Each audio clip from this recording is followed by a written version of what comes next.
Students, welcome to Science Academy. आज हम chapter number 3 discuss करेंगे, variation, heredity and cell division. सबसे पहले तो आप इस टर्म्स को समझे कि ये होती क्या है। वेरिएशन सिंपल लैंग्वेज में इसको कहते हैं तगय्युरात या तब्दीली। तगय्युरात या तब्दीली से क्या मुराद है कि ऑर्गेनिज्म रिप्रोडक्शन के दौरान जब अपने जैसे ऑफस्प्रिंग पैदा करते हैं तो ऐसी कौन सी कैरेक्टरिस्टिक हैं जो उनमें डिफरेंट होती हैं अपने पेरेंट्स से, इनको हम बोलते हैं वेरिएशंस। फिर आते हैं हेरिडिटी की तरफ। हेरिडिटी कॉमन लैंग्वेज में इसको हम बोलते हैं विरासत। विरासत हेरिडिटी से मुराद कि ऐसे कौन से करैक्टर हैं जो ऑफस्प्रिंग के अपने पेरेंट्स से या ग्रैंड पेरेंट्स से मिलते जुलते हैं। Then cell division. Cell division से मुराद सेल का डिवाइड होना। एक सेल डिवाइड होके अपने जैसे सेल प्रोड्यूस करता है, इसको हम बोलते हैं सेल डिवीजन। इसके अलावा इस चैप्टर में हमने पढ़ना है कि सेल डिवीजन की टाइप्स कितनी है, माइटोसिस या मियोसिस क्या होता है। अगर सेल डिवीजन की टाइप के बारे में हमने डिस्कस करना है तो सेल का स्ट्रक्चर पता होना चाहिए। सेल के न्यूक्लियस किस मटेरियल से मिलकर बना होता है, क्रोमोसोम्स क्या होते हैं, डीएनए मटेरियल क्या है और डीएनए को हेरिडिटी मटेरियल क्यों कहते हैं, किस तरह से ये डीएनए एक सेल से दूसरे सेल में जाता है। तो ये सब कुछ हम इस चैप्टर में पढ़ेंगे। आते हैं अपने पहले टॉपिक की तरफ, हेरिडिटी। हेरिडिटी जैसे कि मैं भी एक्सप्लेन कर चुकी हूँ, विरासत मींस वो कैरेक्टरिस्टिक्स जो पेरेंट्स से ऑफस्प्रिंग्स में आते हैं या बच्चों में आते हैं, उसको हम बोलते हैं हेरिडिटी। डेफिनेशन इसकी देखें, the transmission of the characteristic from parents to offspring is called heredity. Transmission का मतलब होता है एक चीज का दूसरी जगह के अंदर ट्रांसमिट हो जाना, पास कर जाना या गुजर जाना। तो ट्रांसमिशन ऑफ कैरेक्टरिस्टिक, वो कैरेक्टरिस्टिक जो पेरेंट्स से ऑफस्प्रिंग्स में आते हैं, इसको हम बोलते हैं हेरिडिटी। और the characteristic such as colour of eyes. अब इसकी एग्जांपल दी गई है कि कौन सी ऐसी कैरेक्टरिस्टिक्स हैं जो हेरिडिटी में आ जाती हैं। कलर्स ऑफ आईज, आई का कलर हो सकता है, स्किन कलर है, हेयर कलर है, फिर हेयर्स या स्ट्रेट हेयर हो सकते हैं या कर्ली हो सकते हैं। फ्री और अटैच्ड ईयर लोब, जो आपका कान की लोब है वो मे भी आपकी स्किन के साथ अटैच हो या फ्री हो। हाइट हो सकती है, इंटेलिजेंस जो जहानत है किस तरीके से पेरेंट्स से ऑफस्प्रिंग में आती है। तो ये सब की सब कैरेक्टरिस्टिक जो है इनको हम बोलते हैं हेरिडिटी कैरेक्टरिस्टिक्स। क्यों बोलते हैं कि ये पेरेंट्स से ऑफस्प्रिंग्स में आती हैं। अब कलर ऑफ आईज में देखें, कुछ की आईज ब्राउन होती हैं, कुछ की ग्रे होती हैं, हेजल कलर होता है, डार्क ब्राउन हो सकती हैं। तो ये सब के सब उस पर्सन की कैरेक्टरिस्टिक है जिनको हम हेरिडिटी कैरेक्टरिस्टिक बोलते हैं, जो उसके अंदर उसके पेरेंट्स से या उसके ग्रैंड पेरेंट्स से आती हैं। फिर स्किन का कलर स्किन कलर की टोन डिफरेंट हो सकती है, बहुत फेयर कलर हो सकता है, बहुत डल कलर भी हो सकता है। तो ये कैरेक्टर्स हैं जो पेरेंट्स से ऑफस्प्रिंग्स में आते हैं, इनको हम बोलते हैं हेरिडिटी कैरेक्टरिस्टिक्स। उसके बाद यहाँ पे एक डिस्कशन की गई है जीन्स की। जी देखें जी, जीन की definition, these instruction are in the form of the biological code are called genes. इसकी डेफिनेशन को एक्सप्लेन करने से पहले मैं आपको यहाँ पे एक्सप्लेन करती चलूँ एक डायग्राम। जी स्टूडेंट्स, आप पहले इस डायग्राम को समझें। हमने पढ़ा था कि सेल, उसके मिडल में उसका न्यूक्लियस होता है। न्यूक्लियस के अंदर ये सारा मटेरियल जिसको हम बोलते हैं क्रोमोटिन मटेरियल्स। क्रोमोटिन मटेरियल क्या है, एक्चुअली वो क्रोमोसोम्स होते हैं। सेल डिवीजन के दौरान ये क्रोमोसोम डुप्लीकेट हो जाते हैं या डबल हो जाते हैं और ये विजिबल होते हैं। अब यहाँ पे यही दिखाया गया है कि सेल के अंदर उसका न्यूक्लियस, ये क्रोमोसोम्स हैं। एक क्रोमोसोम के स्ट्रक्चर को इनलार्ज करके दिखाया गया है। ये अब एक सिंगल क्रोमोसोम का स्ट्रक्चर है। क्रोमोसोम किससे मिलकर बना हुआ है, डीएनए और प्रोटीन से। अब डीएनए क्या है, ये स्पेसिफिक अरेंजमेंट ऑफ न्यूक्लियोटाइड्स है। यही जो स्पेसिफिक अरेंजमेंट ऑफ न्यूक्लियोटाइड है, इसको हम बोलते हैं जीन। जैसे क्रोमोसोम का ये एक इतना सा पार्ट ले लें, यहाँ पे जो न्यूक्लियोटाइड की एक स्पेसिफिक अरेंजमेंट हो जाएगी, उसको हम बोलते हैं ये इसका एक जीन है। अब जीन क्या है, वो कोई भी कैरेक्टरिस्टिक को कंट्रोल कर सकती है। जैसे अभी हमने हेरिडिटी कैरेक्टरिस्टिक पढ़ी कि एक जीन जो है वो आपके आई कलर को कंट्रोल करेगी। फिर एक और जीन है जो आपके बालों के कलर को कंट्रोल करेगी कि बाल ब्लैक होंगे या ब्राउन होंगे या डार्क ब्राउन होंगे। फिर एक और जीन इस चीज को कंट्रोल करेगी कि आपके बाल जो है वो कर्ली हैं या स्ट्रेट हैं। तो इसी तरह इन क्रोमोसोम के ऊपर डिफरेंट पेयर्स ऑफ जीन्स होते हैं जो हमारी इन कैरेक्टरिस्टिक को कंट्रोल करते हैं। अब इस डेफिनेशन को समझें। These instructions are in the form of biological codes called genes। कौन सी इंस्ट्रक्शन कि किस जीन ने किस तरीके से काम करना है और आपकी कौन सी कैरेक्टरिस्टिक को कंट्रोल करना है, इसको हम इंस्ट्रक्शन बोल रहे हैं। Are in the form of biological code. अब बायोलॉजिकल कोड क्यों बोल रहे हैं कि उस पे जीन्स पे स्पेसिफिक अरेंजमेंट होती है न्यूक्लियोटाइड्स की, मतलब वो एक कोड होता है। तो ये कोड आपकी कैरेक्टरिस्टिक को कंट्रोल करता है, इसको हम बोलते हैं जीन्स। और ये जीन्स कैसे आती हैं, जैसे जो रिप्रोडक्शन का प्रोसेस होता है, पेरेंट्स से न्यू ऑफस्प्रिंग्स बनते हैं, तो ये कैरेक्टरिस्टिक्स आपके पेरेंट्स से या आपके ग्रैंड पेरेंट्स से आप तक कन्वर्ट होती जाती हैं। जीन से रिलेटेड फिर एक और टर्म का यहाँ पे डिस्कशन की गई है, जेनेटिक्स। अब जेनेटिक्स किसको बोलते हैं, it is the science of the heredity. आपने हर्डिटी को भी समझ लिया, तो साइंस की वो ब्रांच जिसमें हर्डिटी का मुतालिया किया जाता है या हर्डिटी की स्टडी की जाती है उसको हम बोलते हैं जेनेटिक्स। तो gene is the basic unit of the biological information. क्यों बायोलॉजिकल इंफॉर्मेशन की बेसिक यूनिट कहा गया है? क्योंकि जीन्स के थ्रू ही सारा डाटा एक ऑर्गेनिज्म से अपने ऑफस्प्रिंग में जाता है और ये जनरेशन से जनरेशन कन्वर्ट होता रहता है बायोलॉजिकल कोड्स, और ये जेनेटिक इंफॉर्मेशन या जीन्स की फॉर्म में एक पेरेंट से ऑफस्प्रिंग में चली जाती है। उसके बाद आते हैं हम जी एक्टिविटी की तरफ। अब एक्टिविटी क्या है? Closely observe your own body features as well as those of your parents, grandparents, both maternal and paternal. Maternal mean आपकी मम्मा एंड पैटर्नल आपके father, brother and sister, and record your observation in the table given below. क्या करना है कि यहाँ पे हमें कुछ कैरेक्टरिस्टिक दी गई हैं जो कि हर्डिटी कैरेक्टरिस्टिक्स हैं। नंबर 1 पे हेयर दिया गया है, स्ट्रेट है या कर्ली, ये नंबर 1 एक कैरेक्टरिस्टिक होगी। फिर आई कलर दिया गया है, कौन सा हो सकता है? ब्लू है, ब्राउन है, ब्लैक है। फिर कंप्लेक्शन आपकी कैसी है? फेयर है, व्हाइटिश है या डार्क है, या हाइट है, टॉल, मीडियम या शॉर्ट। ये सारी की सारी ये जो है ये हर्डिटी कैरेक्टर्स हैं। अब आपने ऑब्जर्वेशन क्या करनी है? अपने अंदर ऑब्जर्वेशन करनी है और अपने बहन भाइयों में करनी है, और ये देखना है कि आपकी ये सारी कैरेक्टरिस्टिक किससे मिलती हैं? आपके फादर से मिलती है या आपके मदर से मिलती है या आपके ग्रैंड पेरेंट्स से मिलती है या नहीं मिलती। तो इस तरीके से ये आपने एक्टिविटी खुद से परफॉर्म करनी है और देखना है कौन से ऐसे कैरेक्टर्स हैं जो आपके अपने पेरेंट्स से या आपके ग्रैंड पेरेंट्स से मिलते जुलते हैं। It mean these characters are inherited character जो आपने अपने पेरेंट्स से गेन किए हैं। एक्टिविटी करने के बाद आप खुद से इन क्वेश्चंस के आंसर देंगे।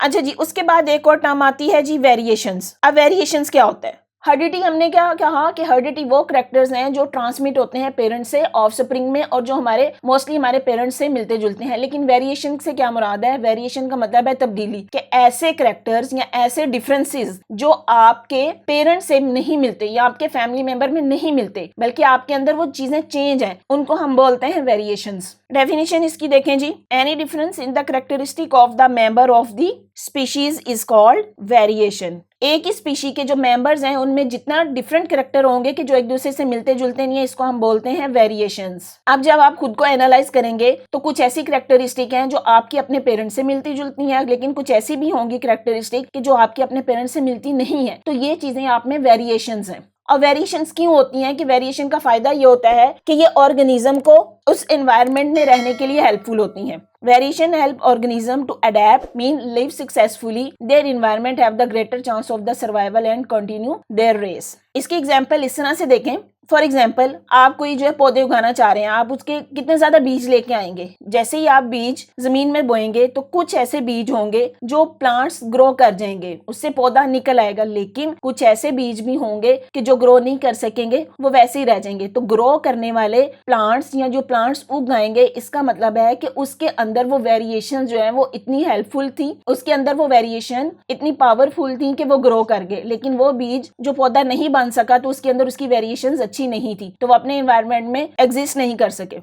जी, नेक्स्ट टॉपिक है difference between adaptation and variation. Variation और अडेप्टेशन के दरमियान क्या डिफरेंस होता है? वेरिएशन की अभी हमने डेफिनेशन भी डिस्कस की कि वो ऐसी कैरेक्टरिस्टिक्स हैं जो आपको दूसरों से डिफरेंशिएट करती हैं। वो कैरेक्टरिस्टिक आपके अंदर मखसूस हैं जो आपके पेरेंट्स में या आपके सिबलिंग्स में नहीं है। अब वेरिएशन की 2 टाइप्स यहाँ पे बयान की गई हैं। एक को हम बोलते हैं जेनेटिक वेरिएशंस और सेकेंड है इन्वायरमेंटल वेरिएशंस। अब जेनेटिक वेरिएशंस कौन सी हैं? ऐसी वेरिएशंस हैं जो आपके पेरेंट्स की तरफ से आप में आती हैं, जैसे कि स्किन कलर है, ब्लड टाइप, आई कलर, टंग रोलिंग। ये ऐसी वेरिएशंस हैं जो जेनेटिक कोड में डिफरेंस की वजह से आ जाती हैं। और इन वेरिएशन की वजह क्या है? म्यूटेशन। अब म्यूटेशन क्या है? Mutation is the change in the genetic material या जीन। जब सेल की डिवीजन होती है, डिवीजन में क्रोमोसोम डिवाइड करते हैं, तो उसका जेनेटिक मटेरियल या जीन या बायोलॉजिकल कोड है वो थोड़ा चेंज हो जाता है। इस चीज को हम बोल रहे हैं म्यूटेशन। आपने इस चीज से बिल्कुल भी कंफ्यूज नहीं होना, क्योंकि अगली क्लासेस में जो इसके बारे में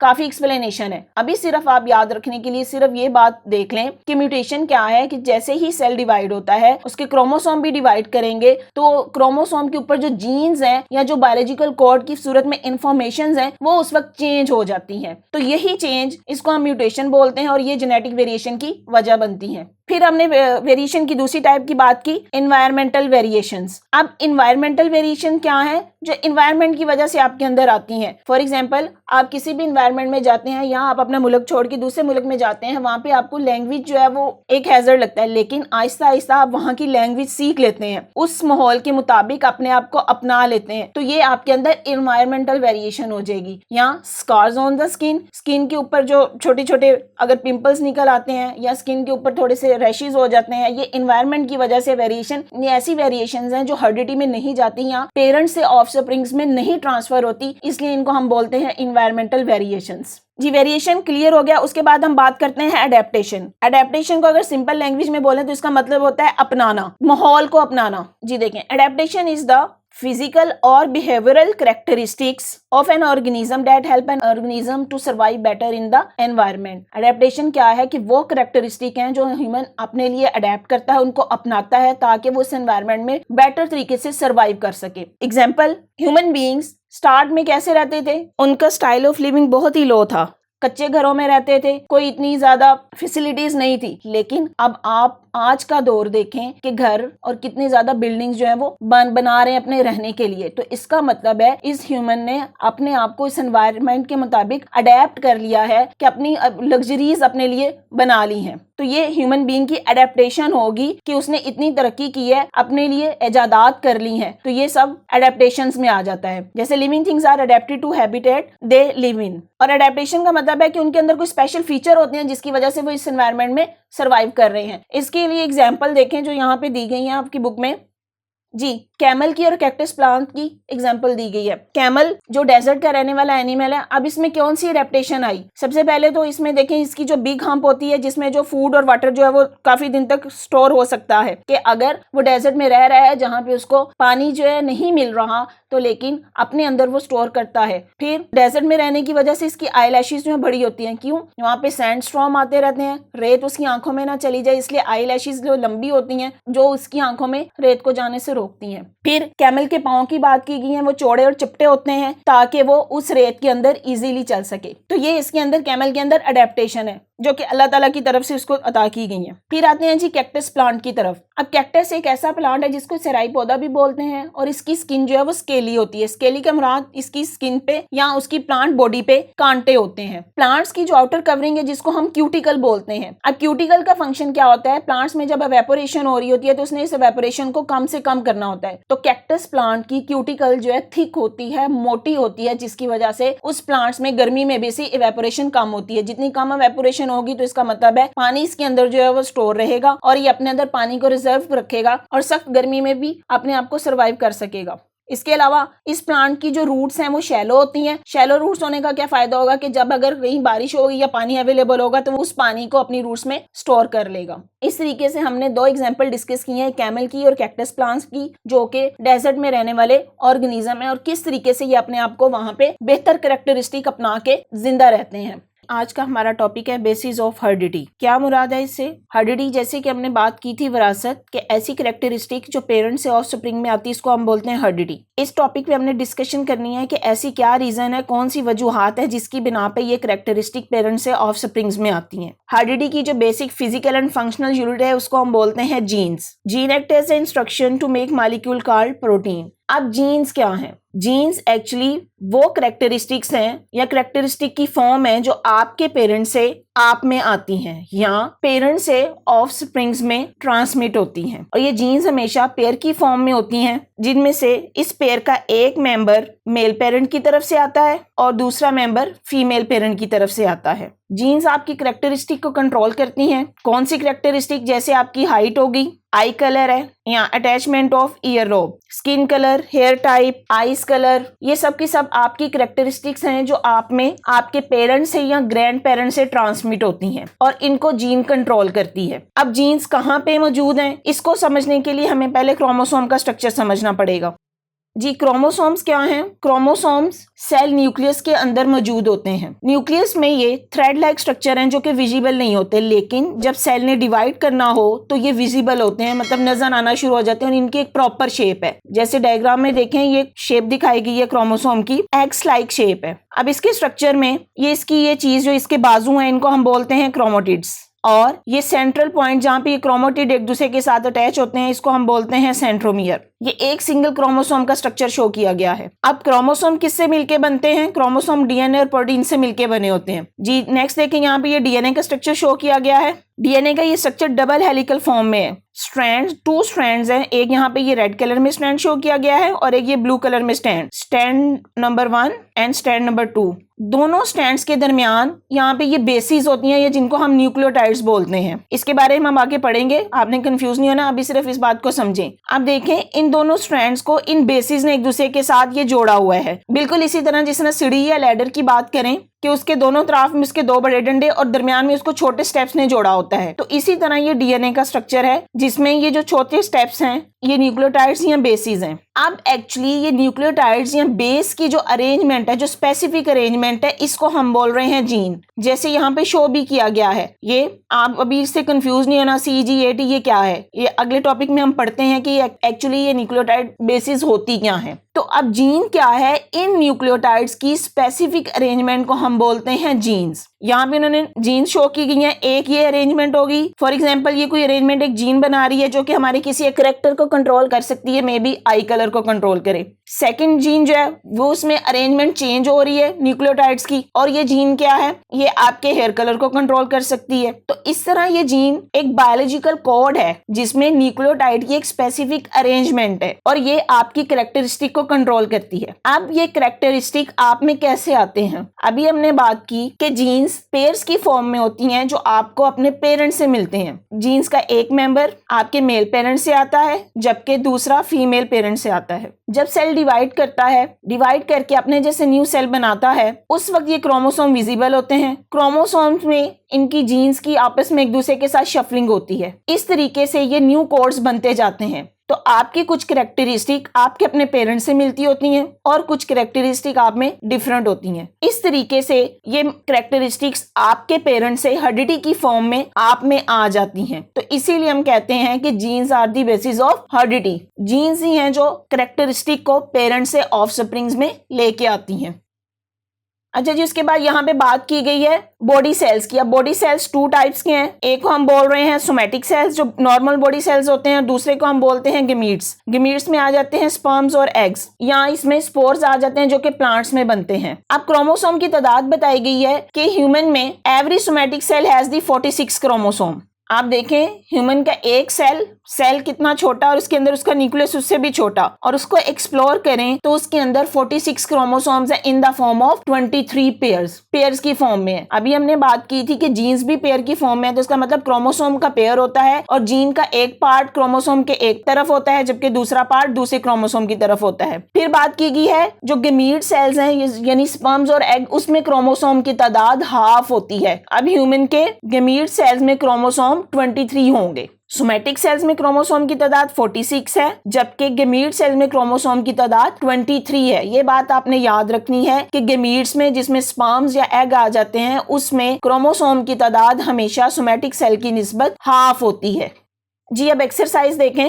अब मिनी एक्सरसाइज दी गई है, इसमें आपको एक छोटी सी मक्खी दिखाई गई है जिसका नाम है ड्रोसोफिला मेलेनोजेस्टर। ये वो मक्खी है, अगर आपने देखा हो घर में कहीं बनाना रखे हो तो छोटी सी ब्राउन कलर की मक्खी वो बनाना के ऊपर स्पेशली आती है, वो ड्रोसोफिला मेलेनोजेस्टर है। इसमें ये फीमेल और मेल का शो किया गया है। अब क्वेश्चन क्या पूछा गया है, what is the number of chromosome in somatic cell of Drosophila. Somatic cell जो नॉर्मल बॉडी सेल्स हैं उनको हम सोमैटिक सेल्स बोलते हैं। अब इसी डायग्राम में देखिए उन्होंने यहाँ पे ये क्रोमोसोम्स भी शो किए गए। फीमेल के ये क्रोमोसोम रेड कलर से शो किए गए हैं और मेल के क्रोमोसोम्स को यहाँ ब्लू कलर से शो किया गया है। अब ये देखें ये क्रोमोसोम पेयर्स की फॉर्म में है। ये क्रोमोसोम का एक पेयर है, ये दूसरा पेयर, ये तीसरा पेयर और एक छोटे छोटे जो रेड डॉट्स हैं एक्चुअली ये भी क्रोमोसोम है। क्रोमोसोम की डिफरेंट टाइप्स शो किए गई हैं इसमें। तो इसमें कितने पेयर्स हैं क्रोमोसोम के? 4 पेयर ऑफ क्रोमोसोम्स हैं। इसी तरह मेल में देखें ये भी 4 पेयर ऑफ क्रोमोसोम है, लेकिन यहाँ पे उन्होंने हमें पेयर नहीं पूछा, इन्होंने टोटल नंबर ऑफ क्रोमोसोम पूछा है। तो काउंट करें जी कितने हो गए?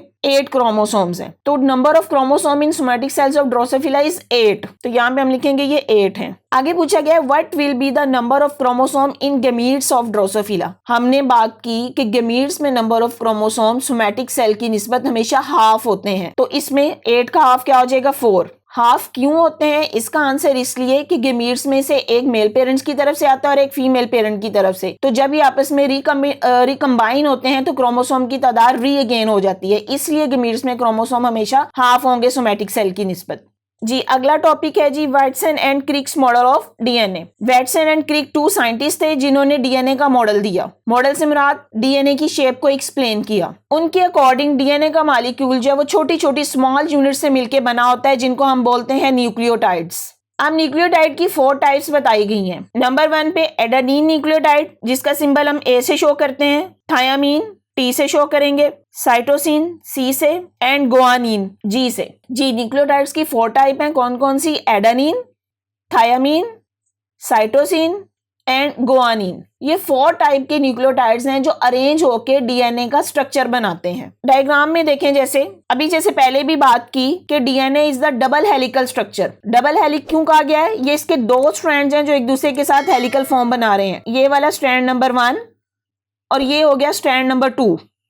तो दोनों स्ट्रैंड एक दूसरे के साथ हेलिकल की फॉर्म में ज्वाइन किए हुए हैं, और इनको ज्वाइन करने के लिए ये न्यूक्लियोटाइड्स हैं, इनको हम बोलते हैं बेस पेयर्स। पेयर क्यों बोल रहे हैं? क्योंकि ये न्यूक्लियोटाइड एक दूसरे के साथ हाइड्रोजन बॉन्ड के थ्रू ज्वाइन करके पेयर बना रहे हैं। अब यहाँ पे देखें, ये ग्रीन कलर से एडेनिन को शो किया गया है, ऑरेंज कलर से थायामीन को, ब्लू कलर से साइटोसिन और येलो कलर से गुआनिन। अब यहाँ पे बेस पेयर देखें, ये येलो कलर है, इसका मतलब है ये गुआनिन है, और इसका पेयर किससे मिलके बना हुआ है? ब्लू कलर यानी साइटोसिन से। और ये दोनों एक दूसरे के साथ हाइड्रोजन बॉन्ड के थ्रू अटैच हैं। इसी तरह अगला पेयर देखें, ऑरेंज कलर हमें थायामीन शो किया गया है, टी से इसको सिंबलाइज करेंगे, और ग्रीन कलर एडेनिन ए के साथ इसको शो करेंगे, और एक दूसरे के साथ ये हाइड्रोजन बॉन्ड के थ्रू अटैच हैं। इसी तरह अगला पेयर फिर साइटोसिन का और गुआनिन का। अब इन न्यूक्लियोटाइड्स की स्पेसिफिक अरेंजमेंट आप देखते जाएं कि किस तरह ये सारी अरेंजमेंट है। तो इस स्पेसिफिक अरेंजमेंट को भी हम जीन बोल रहे थे। जी अब आपको थोड़ा सा क्लियर हो गया होगा कि जीन्स होती क्या हैं, ठीक है। डीएनए का स्ट्रक्चर कि डीएनए डबल हेलिकल स्ट्रक्चर है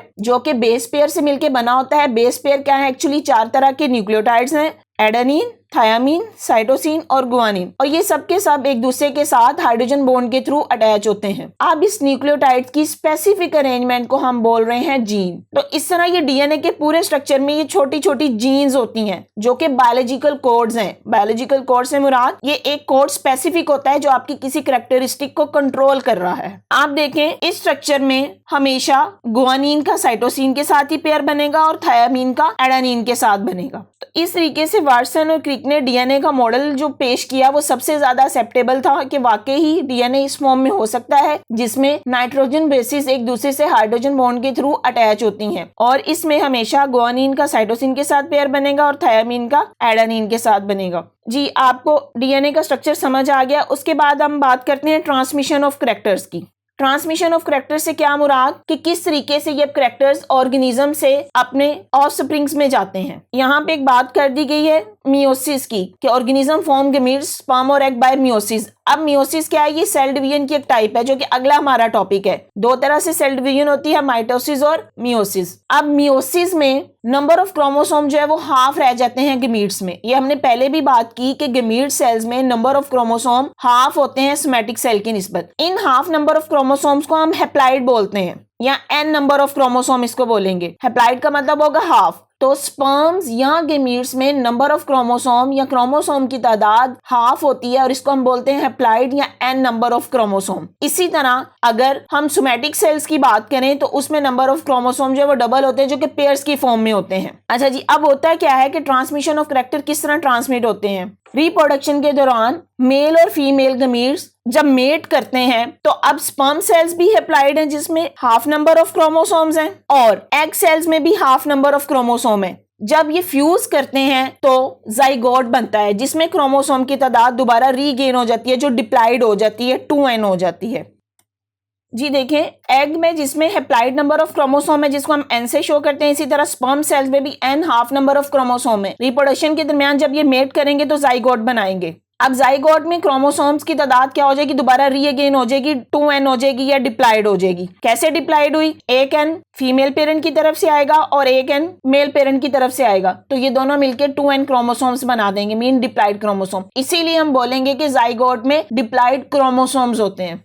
अब देखें ये कैरेक्टरिस्टिक किस तरह ट्रांसफर हुई। फीमेल पेरेंट की तरफ से जो क्रोमोसोम आ रहे हैं कुछ उसकी कैरेक्टरिस्टिक हैं, कुछ मेल पेरेंट्स की तरफ से आने वाले क्रोमोसोम हैं। जब ये रिकम्बाइन हुए तो कुछ कैरेक्टरिस्टिक इसमें फीमेल पेरेंट से आ गई और कुछ कैरेक्टरिस्टिक मेल पेरेंट से आ गई। जाइगोट से आगे न्यू डेवलपमेंट स्टार्ट हो जाएगी और ऑर्गेनिज्म बनना शुरू हो जाएगा। तो जाइगोट वो पहला सेल है जिससे लाइफ का ओरिजिन स्टार्ट होता है। तो इस तरीके से ये कैरेक्टरिस्टिक पेरेंट्स की मेल पेरेंट्स और फीमेल पेरेंट्स से ट्रांसफर होके बच्चों तक आ जाती हैं। सेल डिवीजन से मुराद है सेल का डिवाइड होके अपने ही जैसे सेल बनाना। वो सेल जो डिवाइड होता है इसको हम बोलते हैं पेरेंट सेल, और डिवाइड होने वाले सेल या न्यू बनने वाले सेल्स को हम बोलते हैं daughter cells. Cell division is a process by which a cell divided into two daughter cells. Means cell division एक वो तरीका या वो अमल है जिसमें सेल डिवाइड होके अपने ही जैसे टू डॉटर सेल्स बनाता है। बनने वाले सेल्स को हम डॉटर सेल्स बोल रहे हैं। और the cell which divide is called parent cell and the which are produced as a result of cell division are called daughter cell। तो बनने वाले जो न्यू सेल्स हैं उनको हम बोलते हैं डॉटर सेल। तो सेल डिवीजन एक वो तरीका हो गया जिसमें सेल ने डिवाइड होके अपने ही जैसे न्यू डॉटर सेल्स बनाने होते हैं। सेल डिवीजन से पहले सेल की एक फेज आती है जिसको हम बोलते हैं इंटरफेस।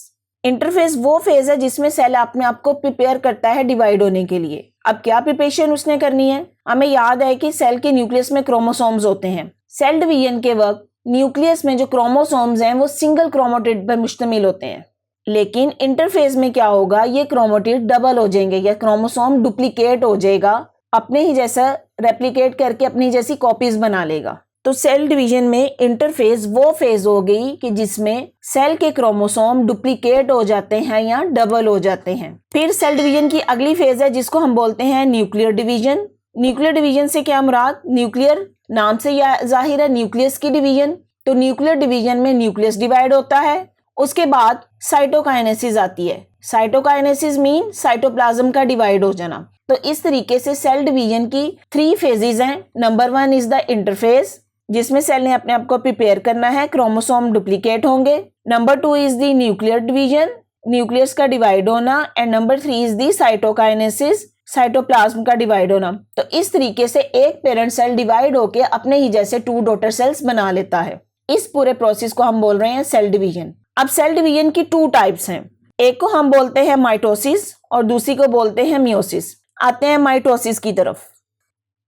जी, माइटोसिस। अब माइटोसिस सेल डिवीजन की वो टाइप है जिसमें सेल डिवाइड होके अपने जैसे 2 डॉटर सेल बनाएगा, having the same number of chromosome as in the parent cell. क्या मुराद हुई इससे कि जब सेल डिवाइड होगा अपने जैसे डॉटर सेल बनाना है, उन डॉटर सेल्स में क्रोमोसोम की तादाद वही होगी जो कि पेरेंट सेल में थी। तो सेल डिवीजन की इस टाइप को हम बोलते हैं माइटोसिस।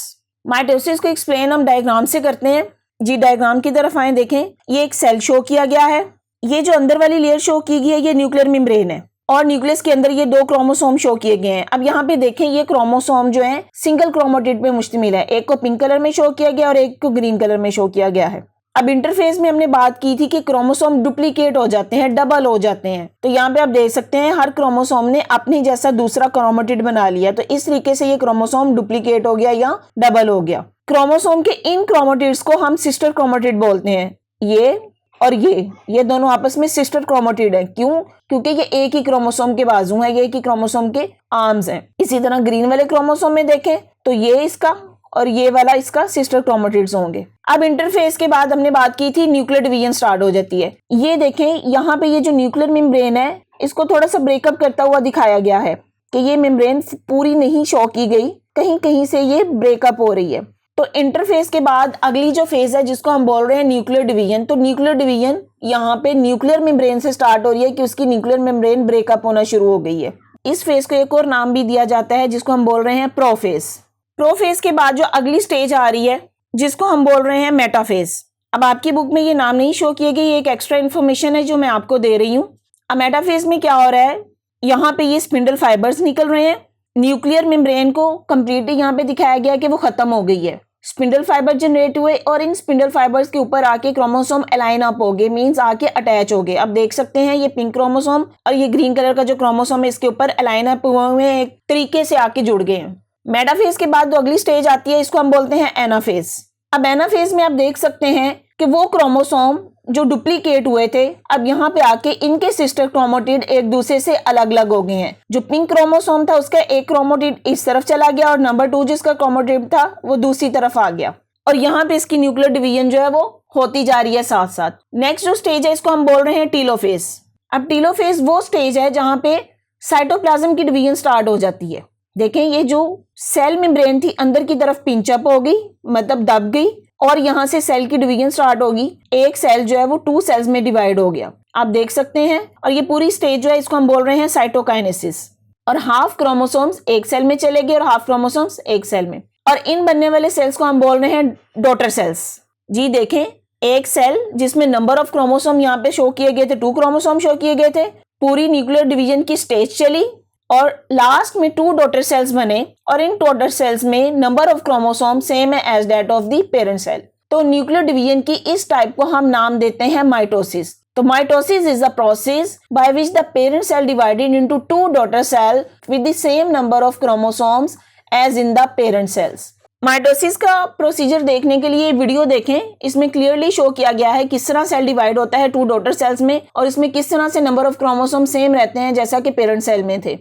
जी ये देखें किस तरीके से क्रोमोसोम जो है वो डुप्लीकेट हुए और यहाँ से स्पिंडल फाइबर निकले, क्रोमोसोम अलाइन अप हुए, उसके बाद ये क्रोमोसोम के क्रोमोटिड्स एक दूसरे से अलग अलग हो गए और साथ ही यहाँ पे सेल मेम्ब्रेन अंदर की तरफ पिंचअप हुई, साइटोप्लाज्म की डिवीजन हुई और 2 डॉटर सेल्स बन गए। जी न्यूक्लियर डिवीजन की सेकंड टाइप है जिसको हम बोलते हैं मियोसिस।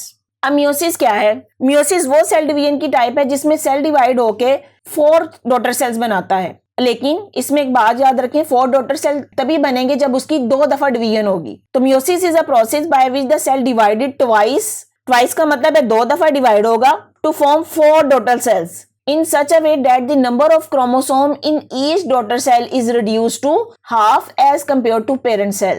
मीन meiosis जो है सेल डिवीजन की वो टाइप है जिसमें सेल डिवाइड होके 4 डॉटर सेल्स बनाएगा, लेकिन इन डॉटर सेल्स में क्रोमोसोम की तादाद पेरेंट सेल की निस्बत हाफ रह जाएगी। अब यहाँ पे हमने बात की कि ये इसमें सेल डिवाइड होता है 2 स्टेजेस में या ट्वाइस डिवाइड होता है। ट्वाइस का मतलब है 2 दफा सेल की डिवीजन होनी है। इसकी एक्सप्लेनेशन देखें इधर से, ये वही इसी तरीके से सेल पेरेंट सेल शो किया गया है जिसमें क्रोमोसोम की तादाद कितनी शो की गई है 4। इंटरफेज आई जिसमें क्रोमोसोम्स डुप्लीकेट हुए, अब हर क्रोमोसोम ने अपने साथ का एक और क्रोमेटिड बना लिया, तो ये क्रोमोसोम डुप्लीकेट हो गए। डुप्लीकेट हुए उसके बाद अगली डिवीजन आई जिसमें क्रोमोसोम स्पिंडल फाइबर्स के ऊपर आके अलाइन अप हो गए। फिर नेक्स्ट फेज आई, इसमें क्रोमोसोम एक दूसरे के साथ अलग हो गए। अब यहाँ पे देखें, ये वाला जो एक क्रोमोसोम का पेयर बना था जिसमें एक पिंक क्रोमोसोम था एक ग्रीन, अगली स्टेज में पिंक एक तरफ को चले गए और ग्रीन क्रोमोसोम दूसरी तरफ आ गए। तो इस तरह से ये जो क्रोमोसोम का पेयर था उसमें एक पेयर का एक पार्ट एक तरफ को चला गया, दूसरा पार्ट दूसरी तरफ को चला गया। न्यूक्लियर डिवीजन के बाद साइटोकाइनेसिस हुई, साइटोप्लाज्म की डिवीजन हुई, तो इस तरीके से ये 2 डॉटर सेल्स बन गए और ये पूरी स्टेज इसको हम बोल रहे हैं मियोटिक 1 डिवीजन। मियोटिक 1 डिवीजन के बाद स्टार्ट होती है meiotic 2 division. Meiotic 2 division same है जैसा कि माइटोसिस में बयान किया गया, लेकिन एक बात जो यहाँ पे याद रखनी है कि मियोटिक 2 डिवीजन में इंटरफेज नहीं आती, यहाँ पे क्रोमोसोम दोबारा से डबल नहीं होते, उनके डुप्लीकेट नहीं बनते। और मियोटिक 2 डिवीजन में डिवाइड होने के बाद हर सेल ने आगे अपने ही जैसे फिर 2 और सेल बना लिए। तो एंड रिजल्ट ऑफ मियोसिस क्या हुआ, 4 डॉटर सेल्स हमारे पास बने और इन 4 डॉटर सेल्स में क्रोमोसोम की तादाद हाफ रह गई as of the parent cell. ये आप क्लियर देख सकते हैं कि पेरेंट सेल में हमारे पास क्रोमोसोम 4 थे, जबकि बनने वाले डॉटर सेल्स में क्रोमोसोम की तादाद हाफ हो गई। इसकी एक्सप्लेनेशन देख लें। The process of the meiosis consist of 2 division, meiotic 1 division and meiotic 2 division.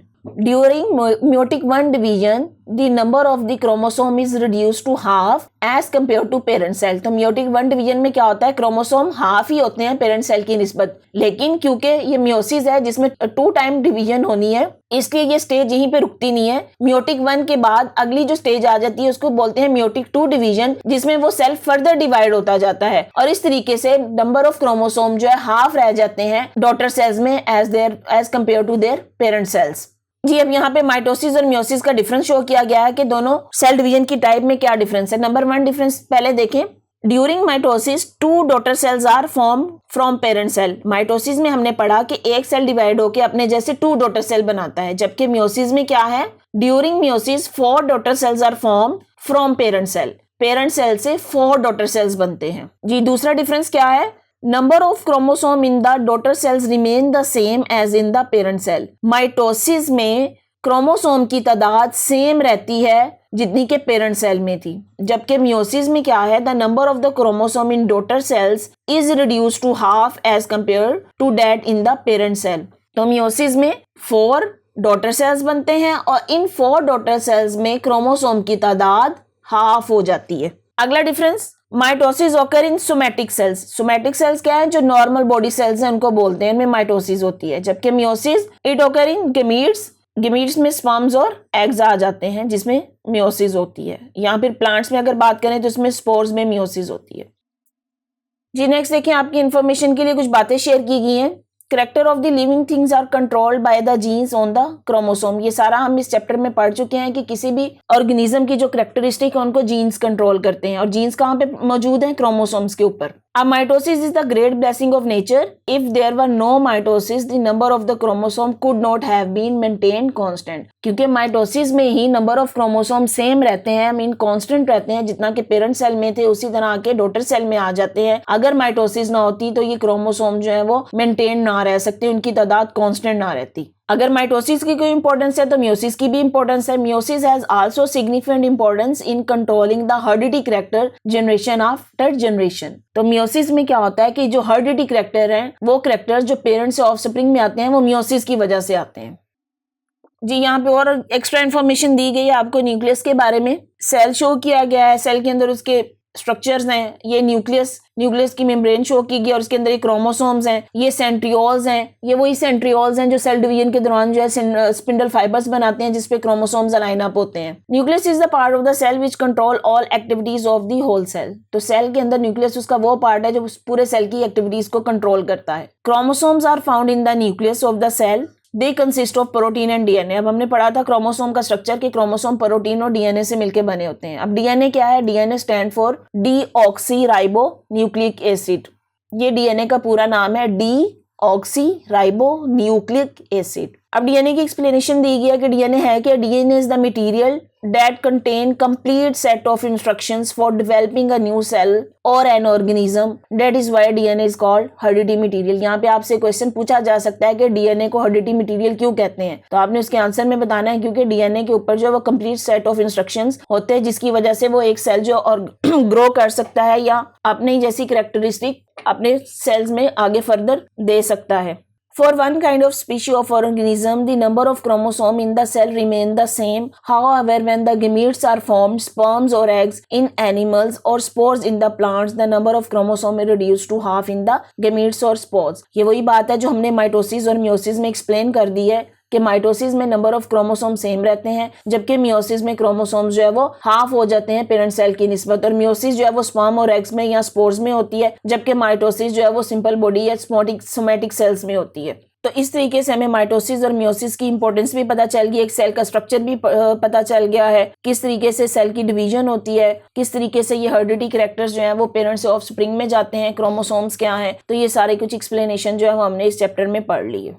आज हम यूनिट नंबर 3 की एक्सरसाइज करेंगे। Encircle the correct option. Number 1, which of these is not a genetic variations? Mark of cut on a skin, eye colour, attach ear lobes, blood group. अब हमें पता है कि eye colour, attach ear lobe या blood group ये सब जो है वो हेरिडिटी कैरेक्टरिस्टिक्स हैं, इनका जीन के साथ रिलेशन है। तो इसमें सिर्फ एक option A mark of a cartoon skin ये जेनेटिक वेरिएशन नहीं है, इसका जीन्स के साथ कोई ताल्लुक नहीं है। नेक्स्ट है you are different from your brother and sister, this is called. आपके अंदर वो कैरेक्टरिस्टिक जिसकी वजह से आप अपने बहन भाइयों से मुख्तलिफ हैं, तो वो क्यों आती हैं? तो वो जेनेटिक वेरिएशंस की वजह से आती हैं, तो इसलिए ए ऑप्शन इसमें बेस्ट होगी। एडेप्टेशन एनवायरमेंटल होती है, एनवायरमेंट की वजह से आ जाती हैं। In humans the eye colour is developed due to the effect of. अब हमें पता है कि आई कलर जो है वो एक हेरिडिटी कैरेक्टर है और हेरिडिटी कैरेक्टर है जीन की वजह से ही डेवलप होता है, तो इसमें ऑप्शंस सी जो है बेस्ट होगी।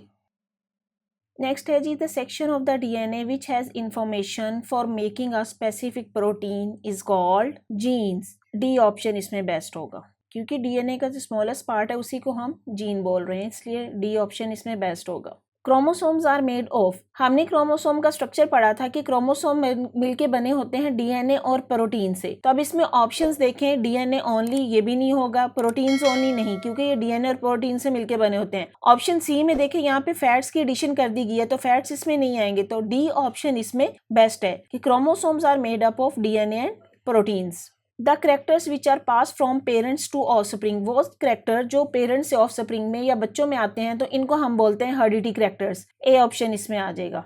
An event that occur during interphase, interphase वो फेज है जिसमें सेल अपने आप को प्रिपेयर करता है डिवीजन के लिए, और इसमें सबसे बेसिक इसका जो फिनोमिना इंटरफेज का होता है कि डुप्लीकेशन ऑफ क्रोमोसोम्स है, क्रोमोसोम डुप्लीकेट हो जाते हैं, तो यहाँ पे सी ऑप्शन बेस्ट ऑप्शन होगी, डुप्लीकेशन ऑफ क्रोमोसोम्स। नेक्स्ट है reduction of chromosome take place during mitosis में हमने पढ़ा था कि वहाँ पे क्रोमोसोम रिड्यूस नहीं होते बल्कि वो उतने ही रहते हैं जितना कि पेरेंट सेल में थे, लेकिन मियोसिस ऐसा तरीका था जिसमें क्रोमोसोम रिड्यूस हो जाते हैं। अब हमें पता था कि मियोसिस की आगे से फर्दर 2 स्टेजेस हैं, एक को मियोटिक 1 डिवीजन कहते हैं और दूसरी को मियोटिक 2 डिवीजन कहते हैं, और हमने ये भी पढ़ा था कि मियोटिक 2 डिवीजन जो है वो माइटोसिस की तरह है, तो इसमें बेस्ट ऑप्शन मियोटिक 1 होगी जहाँ पे रिडक्शन ऑफ क्रोमोसोम्स होती है, B option. In humans, a sperm has 23 chromosome, egg cell has। अब स्पर्म सेल जो है वो हेप्लाइड होते हैं जिसमें 23 क्रोमोसोम है, तो एग में भी 23 क्रोमोसोम्स ही होंगे, तो ए ऑप्शन इसमें बेस्ट है। नेक्स्ट है जी zygote is formed by the fusion of, zygote कैसे बनता है, स्पर्म और एग सेल के मिलने से जाइगोट बनता है, तो इसमें 2 स्पर्म सेल, दोनों स्पर्म सेल मिलके तो जाइगोट नहीं बनाएंगे, ना ही 2 एग सेल मिलके बनाएंगे। सोमैटिक सेल का तो इसमें कोई काम ही नहीं है, सोमैटिक का मतलब है नॉर्मल बॉडी सेल, तो डी ऑप्शन जिसमें sperm cells and egg cell ये दोनों मिलके जाइगोट बनाते हैं। आते हैं शॉर्ट क्वेश्चंस की तरफ। पहला शॉर्ट क्वेश्चन है what is the primary source of genetic variations. जी क्वेश्चन है what is primary source of genetic variation, genetic variation का सोर्स क्या है, तो the primary source of genetic variations is mutations. अब म्यूटेशन क्या है, mutation is a change in the genetic material. जब सेल डिवाइड होता है म्यूटिक डिवीजन में इसके क्रोमोसोम में चेंजेस आती हैं, उसको हम बोल रहे हैं म्यूटेशंस, तो mutation is the primary source of the genetic variation. Question number 2 plants are adapted to their environment, give examples. कौन से प्लांट्स हैं जो अपने एनवायरनमेंट के अकॉर्डिंग अडेप्ट किए हुए हैं, तो इसकी एग्जांपल दें। अब हमने अपनी बुक में पढ़ा था, कैक्टस प्लांट की एग्जांपल पढ़ी थी कि cactus plant is the best example of the environmental adaptation. क्यों, it has the spiny leaves to reduce evaporation, और it has a thick cuticle, it has shallow roots to quickly absorb rain water, तो ये इसकी characteristic है जिसकी वजह से ये एनवायरनमेंट में अडेप्ट किया हुआ है। नेक्स्ट क्वेश्चन है what is difference between variation and adaptation. Adaptation और वेरिएशन का क्या डिफरेंस है, any difference in the characteristic of the member of the species is called variation. किसी भी स्पीशीज के मेंबर में वो जो करेक्टरिस्टिक्स हैं जो उसकी पेरेंट्स से डिफरेंट होती हैं या अपने बहन भाइयों से या अपने सिबलिंग से डिफरेंट है, उनको हम बोलते हैं वेरिएशन। जबकि अडेप्टेशन वो करेक्टरिस्टिक है जो एनवायरनमेंट में सर्वाइव करने के लिए अपनाता है, तो while adaptation is the characteristic of an organism that help it to survive in a given environment. Next question है what is a gene, the structural and functional unit of heredity is called gene. Genes are basically unit of biological information. क्यों biological information की unit है, क्योंकि gene के जरिए से ही characteristic एक organism से आगे फर्दर उसके ऑफस्प्रिंग में मुंतकिल होती हैं। नेक्स्ट है जी define heredity and describe its importance in transferring of character from parents to offspring. Heredity क्या है, the transmission of characteristic from parents to offspring is called heredity, और इसकी इंपॉर्टेंस क्या है। Heredity is important because it determines the characteristic जैसे shape, colour and genetic potential of each living organism. Heredity की वजह से ही किसी ऑर्गेनिज्म की करेक्टरिस्टिक है, जो उसका आई कलर हो सकता है, उसकी शेप है, उसकी हाइट है, बालों का कलर हो सकता है, ये सब वो करेक्टरिस्टिक हैं जो हेरिडिटी की वजह से उस ऑर्गेनिज्म में आती है, तो इसलिए हेरिडिटी इंपॉर्टेंट है। नेक्स्ट है जी differentiate between mitosis and meiosis. आपकी बुक के पेज नंबर 31 पे टेबल दिया गया है जिसमें माइटोसिस और मियोसिस का बहुत अच्छा डिफरेंस बताया गया, एक्सप्लेन किया गया है, तो आप इसके लिए अपनी बुक को कंसर्न करें। नेक्स्ट है जी what is the structure of DNA. अब डीएनए क्या है, हमने पढ़ा था DNA is the double helix structure made up of the 1000 of the small units called nucleotides, और ये 2 स्ट्रैंड से मिलकर बना होता है, जो these 2 strands are held together by hydrogen bonds between nitrogen bases of the nucleotides। जी next आ जाता है, आपने कंस्ट्रक्टेड रिस्पॉन्स क्वेश्चंस करने हैं। क्वेश्चन पूछा गया gametes are haploid cells. What do you think would happen if the gametes forming a zygote are diploid? अब हमने पढ़ा था कि gametes haploid है. क्यों haploid होते हैं कि जब दो gametes यानी sperm और egg cell मिलते हैं तो वो zygote बनाते हैं और zygote बनने के दौरान इनका क्रोमेटिन मटेरियल्स या इनमें नंबर ऑफ क्रोमोसोम दोबारा से रीगेन हो जाते हैं. लेकिन अगर गेमीट्स हाफ ना हो, वो पहले से डिप्लॉइड हो, तो बनने वाला जाइगोट है उसमें नंबर ऑफ क्रोमोसोम डबल हो जाएंगे या टेट्राड हो जाएंगे, 4 टाइम्स हो जाएंगे. तो if the gametes forming a zygote are diploid it will result in the zygote having the 4 set of chromosomes, जो कि एक एबनॉर्मेलिटी है. इस सूरत में जो जाइगोट है वो सर्वाइव नहीं कर सकेगा और यह डेवलपमेंटल एबनॉर्मेलिटीज की तरफ ले जाएगा. जी नेक्स्ट क्वेश्चन है, an injury on a person's body need more and more cell for the repair of his body. What type of cell division do you think will provide more and more cell for the body? Question में पूछा गया है कि अगर किसी person को कोई injury हो जाती है, कोई चोट लग जाती है, कोई जख्म आ जाता है, तो कौन से बॉडी सेल्स हैं जो वहां पे डिवाइड होके उसको रिकवर करेंगे या उस स्किन को रिपेयर करेंगे? तो हमें पता है सेल डिवीजन में माइटोसिस इस काम के लिए रिस्पॉन्सिबल है कि mitosis is responsible for body development and repair. When an injury occurs, mitosis is activated to replace damaged or dead cell and ensure the repairing of the tissues or the cells of the skin. जी अगला question है, how are fish are adapted to their environment. अब पूछा गया है कि fish अगर पानी में रहती है, एनवायरनमेंट में रह रही है, तो कौन सी उसकी कैरेक्टरिस्टिक है जिसकी वजह से वो एनवायरनमेंट में रह रही है. तो उसकी पहली कैरेक्टरिस्टिक है streamline body. Streamline body shape, वो शेप जो नुकीली हो, आगे से या फ्रंट से नुकीली, दरमियान से मोटी हो, तो उसको हम बोलते हैं स्ट्रीमलाइन बॉडी शेप. तो फिश की जो शेप है वो स्ट्रीमलाइन होती है, जिसकी वजह से वो अपने एनवायरनमेंट में या पानी में इजीली सर्वाइव कर सकती है. इसके अलावा fishes have scales that provide protection against predator. Then fish breathe through gills. Gills के थ्रू वो सांस लेती है. जिस तरह हमारे सांस लेने के लिए इंसानों में लंग्स हैं, इस तरह फिश में गिल्स होते हैं जो कि उसको पानी में सांस लेने में मदद देते हैं. Then fins of the fish help to turn and stabilise them in the water. Fish के ऊपर जो उसके फिन्स हैं, जिनको हम सिंपली चाने भी बोलते हैं, तो वो उसको पानी में स्टेबलाइज रहने में या उसको अपनी सिमत तब्दील करने में मदद देते हैं. Then well develop sensory organ, के किसी भी फिश के जो सेंसरी ऑर्गन्स हैं वो वेल डेवलप होते हैं अच्छे तरीके से कि वो अपने एनवायरनमेंट में होने वाली चेंजेस को महसूस कर सकती है. अगला क्वेश्चन है, when you get a cut on your hand how it get heels. अगर आपकी स्किन पे या आपके हाथ पे कट लग जाता है तो ये जख्म कैसे भरता है? तो इसके लिए स्टेजेस हैं. सबसे पहली स्टेज क्या होती है, formation of a blood clot to stop bleeding, कि जहाँ पे भी कट लगा है सबसे पहले वहाँ पे ब्लड क्लॉट बनता है. Infected area becomes red warm and swollen. देखा होगा कि जहाँ पे भी चोट लगती है वहाँ पे वो इन्फेक्टेड एरिया रेड हो जाता है, थोड़ा सी इसमें स्वेलिंग हो जाती है. फिर क्या होता है, new blood vessels and tissue begin to form by mitosis. वहाँ पे माइटोसिस का अमल एक्टिवेट हो जाता है जिसकी वजह से न्यू सेल्स बनना शुरू हो जाते हैं. The new tissues mature and strengthen the skin. तो जिस तरह न्यू टिश्यूज बनते जाते हैं वो स्किन को वहाँ से रिकवर कर देते हैं. जी स्टूडेंट, बाकी सारे क्वेश्चंस मैं आपके साथ जो है डिस्कस कर चुकी हूँ. अब इसमें एक क्वेश्चन रह गया था, which of the following figure represent a phase of the mitosis and other a phase of meiosis. अब 2 फिगर्स दी गई हैं, इसमें पूछा गया है कि कौन सी फेज है जो माइटोसिस को शो कर रही है और कौन सी फेज है जो मियोसिस को शो कर रही है.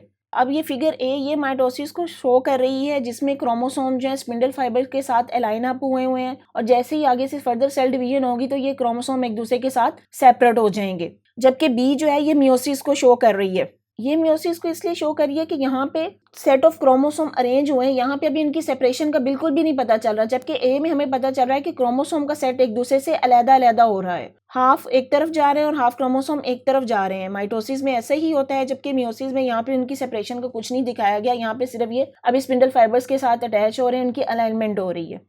जी स्टूडेंट्स, यहाँ पे देखें मैंने आपके साथ एक पेपर शेयर किया है. आपकी स्कूल में जो असेसमेंट होनी है पैक के अकॉर्डिंग पेपर पैटर्न क्या होगा वो शो किया गया है. ये मैंने पेपर ए आपके साथ शो किया है जो कि ऑब्जेक्टिव टाइप होता है. ऑब्जेक्टिव टाइप पेपर 48 मार्क्स का होता है जिसमें 32 MCQs हैं. आपके पास भी जब पेपर आएगा सॉल्व होने के लिए इसी पैटर्न पे आएगा. इसी तरह यहाँ पे स्टूडेंट नेम, आपने अपना नाम लिखना है, अपना सेक्शन बताना है, रोल नंबर और जिस डेट को पेपर हो रहा है. पेपर स्टार्ट करने से पहले यहाँ पे जनरल इंस्ट्रक्शंस फॉर स्टूडेंट दी गई हैं कि आपने कौन कौन सी हदायत पे अमल करना है. Use mask and keep proper distance from each other. Mask पहने और एक दूसरे के साथ प्रॉपर मुनासिब फासला रखें। Read carefully and attempt all the question. ये बहुत इंपॉर्टेंट बात है कि आपने जब भी क्वेश्चन पेपर आपके हाथ में आए तो आप उसको बहुत एहतियात के साथ पढ़ें और तमाम क्वेश्चंस को सॉल्व करें। अब क्योंकि ये ऑब्जेक्टिव टाइप पेपर है, एमसीक्यूज टाइप है। MCQs mean multiple choice questions हैं, जिसमें हर क्वेश्चन के अगेंस्ट आपको 4 चॉइसेस दी होंगी और आपने बेस्ट वन को चूज करना होगा। तो encircle the correct option of each of the multiple choice questions as shows in the example. अब यहाँ पे आपको एक एग्जांपल शो की गई है कि किस तरीके से आपने उसको इनसर्कल करना है।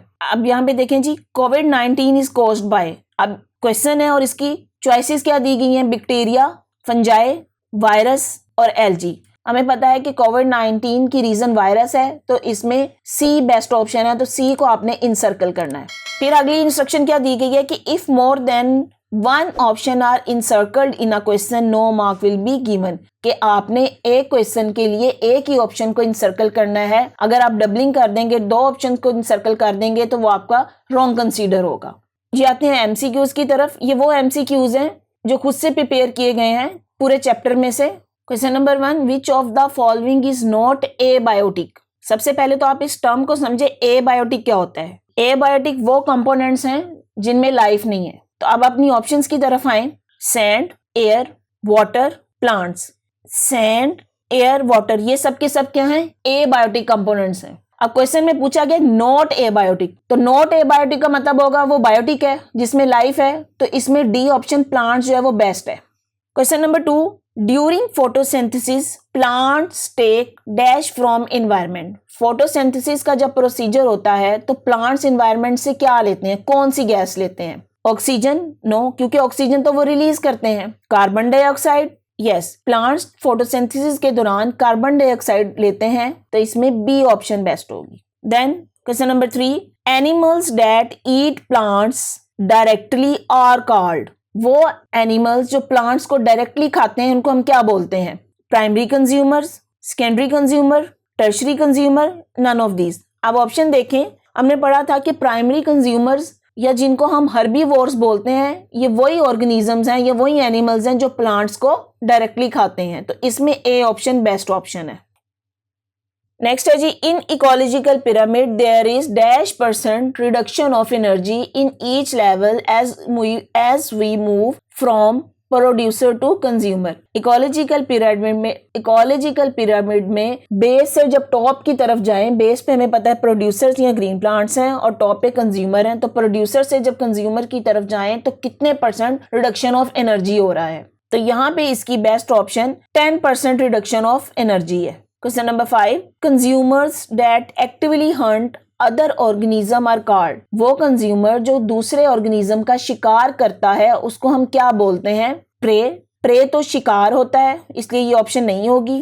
नंबर बी ऑप्शन है प्रीडेटर। जी, प्रीडेटर जिसको सिंपली हम शिकारी भी कहते हैं, तो शिकारी ही किसी चीज का शिकार करेगा, तो इसलिए इसमें बी ऑप्शन जो है वो बेस्ट होगी, प्रीडेटर। प्रीडेशन इसलिए नहीं कहेंगे कि ये प्रीडेशन इस पूरे अमल को कह रहे हैं कि जिसमें कोई प्रीडेटर प्रे को खाता है। Question number 6, lichens and small plants grow on the trunk of the big tree is example of।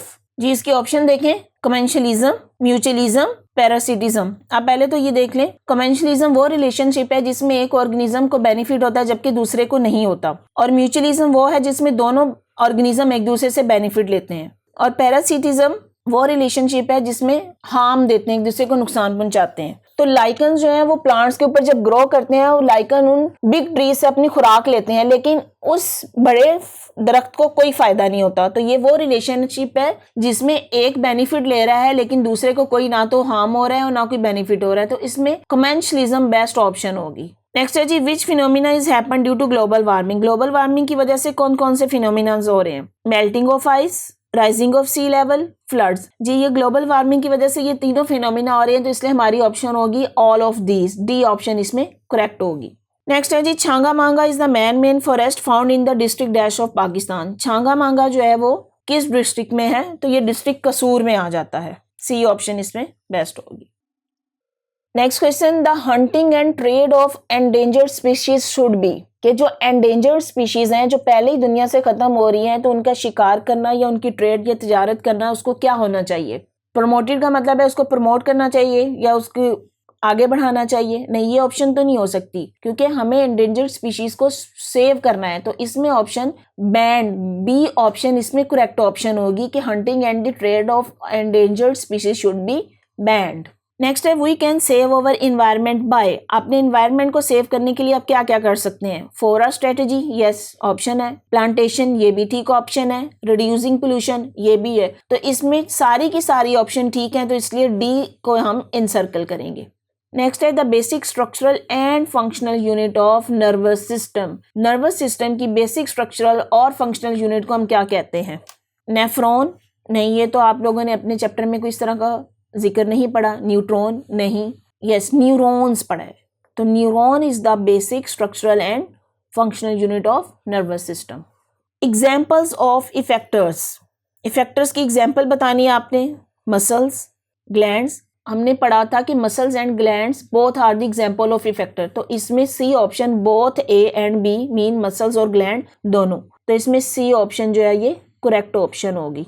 Next है neuron transmits messages in form of. Neuron जो मैसेज ट्रांसमिट करते हैं वो किस फॉर्म में होता है? Electrochemical waves, shock waves, heat waves. अब यहाँ पे देखें, ये कोई हमारी बॉडी में कोई शॉक वेव्स या हीट वेव्स तो ऐसे नहीं आती हैं, तो इसमें ना इसमें ऑल ऑफ दीज ऑप्शन आएगा। इसमें बेस्ट ऑप्शन इलेक्ट्रोकेमिकल वेव्स है क्योंकि न्यूरॉन ने जो मैसेज ट्रांसमिट करना है वो इलेक्ट्रोकेमिकल वेव्स की फॉर्म में आपकी बॉडी में मैसेज को ट्रांसमिट करते हैं। नेक्स्ट है जी the right cerebral hemisphere controls. अब हमने जब ब्रेन का स्ट्रक्चर पढ़ा था उसके राइट सेरिब्रल हेमिस्फीयर के फंक्शंस पढ़े थे, तो उसमें वो कौन सी एक्टिविटी को कंट्रोल कर रहा था? तो इसमें ये स्पेटियल एबिलिटी को कंट्रोल करता है। ये इसमें बी ऑप्शन बेस्ट है। स्पीच और राइटिंग स्किल जो है ये लेफ्ट सेरिब्रल हेमिस्फीयर का काम है। नेक्स्ट है जी spinal cord is the extension of. Spinal cord is the extension of medulla oblongata. Spinal cord जो है वो मेडुला ऑब्लंगेटा की एक्सटेंशन है। इसमें सी ऑप्शन बेस्ट होगी। Example of stimuli is. अब स्टिमुलाई क्या था कि कोई भी चीज जो आप फील करते हैं उसको हम स्टिमुलाई बोल रहे थे। जैसे ऑप्शन ए में देखें हीट है, कोल्ड है, तो ये वो चीजें जिनको आप फील करते हैं। तो हीट भी स्टिमुलाई की एग्जांपल है, कोल्ड भी इसकी एग्जांपल है। अब आप इसमें इन दोनों ऑप्शन को तो इनसर्कल नहीं करेंगे, वो तो आपका आंसर रॉन्ग कंसीडर होगा। अगली ऑप्शंस देख लेते हैं। नर्व इंपल्स, ये तो कोई स्टिमुलाई नहीं है। डी ऑप्शन में बोथ ए एंड बी, जी, तो इसमें डी ऑप्शन आ जाएगा कि बोथ ए एंड बी आपकी ऑप्शंस हैं। Question number 17, dash is an oval structure present beneath the mid brain. Mid brain के नीचे ओवल शेप स्ट्रक्चर है, उसको हम क्या बोलते हैं? तो ये पोन्स था। Pons is an oval structure present beneath the mid brain. Then body temperature is controlled by. आपकी बॉडी का टेम्परेचर ब्रेन के किस पार्ट ने कंट्रोल करना है? तो आपको याद होगा हमने पढ़ा था हाइपोथैलेमस जो है वो हमारे बॉडी टेम्परेचर को कंट्रोल करता है। तो इसमें बी ऑप्शन हाइपोथैलेमस आ जाएगी। There are dash pairs of spinal nerve in human body। हमने जब पेरिफेरल नर्वस सिस्टम की बात की थी तो स्पाइनल और क्रेनियल नर्व्स की बात की थी। तो इसमें स्पाइनल नर्व से 31 पेयर्स ऑफ स्पाइनल नर्व्स हैं जो अराइज होते हैं। तो इसमें 31 ऑप्शन आ जाएगी। जी, an immediate and involuntary response to stimulus is called reflex action. तो इसमें सी ऑप्शन आ जाएगी, reflex action. It is an immediate and involuntary response to any stimuli. जी, नेक्स्ट क्वेश्चन है dash carries messages from central nervous system to effector. Neurons की कौन सी type है जो सेंट्रल नर्वस सिस्टम से मैसेज लेके इफेक्टर्स की तरफ आती है? तो हमें याद है, हमने पढ़ा था ये मोटर न्यूरॉन्स होते हैं जो मैसेज को सेंट्रल नर्वस सिस्टम से इफेक्टर्स की तरफ लेके जाते हैं। तो इसमें बी ऑप्शन आएगी। नेक्स्ट है जी dash is the science of heredity. तो genetics is the science of heredity. इसमें बी ऑप्शन आ जाएगी। Number 3, adaptation is a dash characteristic of an organism. Adaptation की जब डेफिनेशन हमने पढ़ी थी तो इसमें था adaptation is the physical and behavioural characteristic. तो इसमें ऑप्शन ए भी ठीक है, बी भी ठीक है, लेकिन हम इसमें सी में देखें कि उसमें दोनों ऑप्शन के बारे में कहा गया है, तो हम सी को इसमें इनसर्कल कर देंगे कि both A and B mean physical and behavioural characteristic है। Next question, example of environmental variations. इसमें कौन सी चीज है जो इन्वायरमेंटल वेरिएशन की एग्जाम्पल है? लैंग्वेज, जी है। स्कार्स ऑन स्किन, ये भी है। वेट, ये भी है। तो इसमें D option all of these आ जाएगा। Next question, dash are the component of chromosomes. Chromosome के कंपोनेंट मीन क्रोमोसोम किस किस से मिलकर बने होते हैं? तो हमने पढ़ा था कि chromosome are made up of DNA and protein. D option इसमें आ जाएगी। Both B and C mean protein and DNA are the component of chromosomes. Next है every sperm and egg cells has dash chromosomes. अब हमने पढ़ा था कि gametes यानी स्पर्म और एग सेल्स में हाफ नंबर ऑफ क्रोमोसोम्स होते हैं। उन हाफ नंबर ऑफ क्रोमोसोम्स को हम हैप्लाइड भी बोल सकते हैं। हैप्लाइड का मतलब है हाफ, डिप्लाइड का मतलब होता है डबल। तो इसमें हाफ नंबर ऑफ क्रोमोसोम है, इसलिए ए ऑप्शन इसमें बेस्ट होगी, हैप्लाइड नंबर ऑफ क्रोमोसोम्स आ जाएगा। नेक्स्ट क्वेश्चन है डीएनए इज, डीएनए का स्ट्रक्चर पढ़ा था, तुमने पढ़ा था DNA is the double helical structure. तो B option DNA is the double helical structure, B option इसमें आएगी। नेक्स्ट है जी माइटोसिस अकर्स इन, माइटोसिस किन सेल्स में होती है? तो माइटोसिस जो नॉर्मल बॉडी सेल्स में होती है जिनको हम क्या बोलते हैं, सोमैटिक सेल्स। तो ए ऑप्शन इसमें सोमैटिक सेल्स आ जाएगा, जबकि ये गेमीट्स में मियोसिस होती है, इसलिए इसमें नहीं आएगा। The first cell from which the life of an organism starts, कि वो कौन सा सेल जिससे किसी भी ऑर्गेनिज्म की लाइफ स्टार्ट होती है, वो क्या है? यहाँ पे option A zygote is the first cell from which the life of an organism starts। तो यहाँ zygote ऑप्शन ए ऑप्शन इसमें करेक्ट है। Then division of the cytoplasm is called nucleasis, no, cytome, no, yes, cytokinesis। इसको हमने पढ़ा भी था कि साइटोप्लाज्म की डिवीजन को साइटोकाइनेसिस कहते हैं। नेक्स्ट क्वेश्चन है each DNA is made up of small units called, DNA जो छोटी छोटी यूनिट से मिलकर बना होता है उनको हम क्या बोलते हैं? देखें जी, न्यूक्लियोप्लाज्म, ये न्यूक्लियोप्लाज्म नहीं होगा। न्यूक्लियोटाइड्स, जी बिल्कुल, न्यूक्लियोटाइड छोटे यूनिट से उनको हम न्यूक्लियोटाइड्स का नाम दिया था, तो इसमें बी ऑप्शन ठीक हो जाएगा। न्यूक्लियोप्लाज्म जो होता है वो न्यूक्लियस के अंदर जो जेली लाइक मटेरियल है उसको हम न्यूक्लियोप्लाज्म बोलते हैं। जिस तरह सेल का जेली लाइक मटेरियल को साइटोप्लाज्म बोलते हैं, इस तरह न्यूक्लियस के अंदर जो जेली लाइक मटेरियल है उसको न्यूक्लियोप्लाज्म बोलते हैं। और हेरिडिटी का आपको पता है क्या है जी। नेक्स्ट क्वेश्चन है in meiosis dash daughter cells are form. अब हमने मियोसिस का प्रोसीजर पढ़ा था, तो मियोसिस में सेल डिवाइड होके 4 डॉटर सेल्स बनाता है, तो इसमें बी ऑप्शन आ जाएगी कि मियोसिस में 4 डॉटर सेल्स बनते हैं, बी ऑप्शन। जी स्टूडेंट्स, अगर आपको मेरा लेक्चर समझ आया है तो अपने फ्रेंड्स के साथ शेयर करें, मेरी वीडियो को लाइक करें और चैनल को सब्सक्राइब करें। बेल आइकन को क्लिक कर दें ताकि आने वाली हर वीडियो सबसे पहले आपको मिल जाए। और अगर आपने कोई क्वेश्चन करना है तो कमेंट बॉक्स में मुझे कमेंट कर सकते हैं। Thank you.